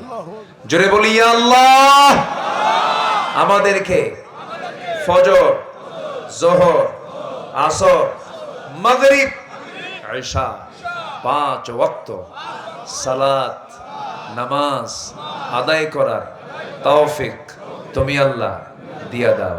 জোরে বলি আমিন আমিন আমিন। বাড়িতে সন্তানকে কন্ডিশন করবেন, নামাজ পড়বি ভাত খাবি, ঠিক কি না? নামাজ পড়বি ভাত খাবি। বউকে বলবেন পর্দা করবি আমার সাথে থাকবি। আস্তে কয়, আস্তে কন কেন? পর্দা করবি আমার সাথে থাকবি। হ্যাঁ কি যেন কইল? এগুলো করা যাবে না। বউয়ের পর্দার দিকে খেয়াল করার দরকার আছে না নাই? কিছু কিছু পুরুষ আছে, স্বামী আছে, বউকে পরপুরুষকে দেখাতে খুব পছন্দ করে, আছে না নাই? বউয়ের চেহারা যদি একটু সুন্দর হয় তাহলে তো কথাই নাই। মানে ওর দাম, ওর মূল্য তৈরি করার জন্য বউ ঘুরে নিয়ে বেড়ায়, যে আমার একখান সুন্দরী বউ আছে, ঘুরে বেড়ায়। এগুলো হারাম। এগুলো কি বলেন? এগুলো কি হারাম। আবার কেউ যেন তার দেখা মিস না হয়, হুন্ডাই তোলে বউকে R15, যার প্যাসেঞ্জার সিট হলো আন্ডারগ্রাউন্ড, আর কি বলে ড্রাইভিং সিট হচ্ছে আন্ডারগ্রাউন্ড, আর প্যাসেঞ্জার সিট হলো 3 তলা। পিছনে উঁচা না, উঁচা জায়গায় বউকে বসায় দেয়। আন্ডারগ্রাউন্ডে ড্রাইভার থাকে, স্বামী থাকে, ওরা কেউ না দেখলেও সমস্যা নেই। পিছনে বউ আছে, সাইনবোর্ড একখান। হুন্ডার আওয়াজ একটু কম, হুন্ডার আওয়াজ অনেকে নাও দেখতে পারে। ওই করে কি, ওই যে পাইপ যেটা আছে স্যালেঞ্জার, ওটা সরায় ফেলে। হেলিকপ্টারের মতো আওয়াজ, না দেখে যাবেন কই আপনি? দেখলো জাতি। এরকম বদমাইশ মার্কা কিছু স্বামী আছে না নাই? আজকে স্বামীরা যদি সচেতন হতো, আমার বউকে কাউকে দেখাবো না, দেশ তেমনি ভালো হয়ে যায়। আল্লাহ তুমি সবাইকে সতর্ক থাকার তৌফিক দাও। এই কি বেঁচে ওঠা আমারে দিয়ে যাও।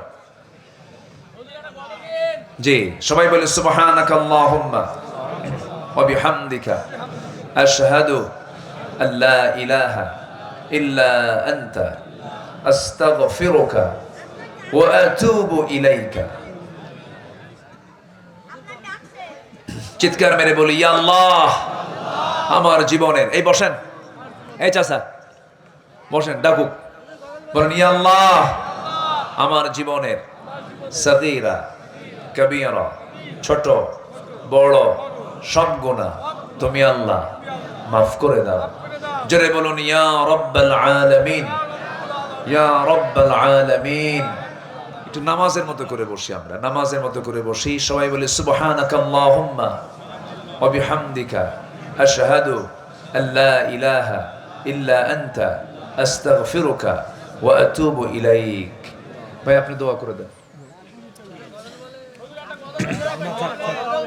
জি আমরা আল্লাহর কাছে যাবো, এখন অনেক রাত হয়েছে, আমরা থামেন।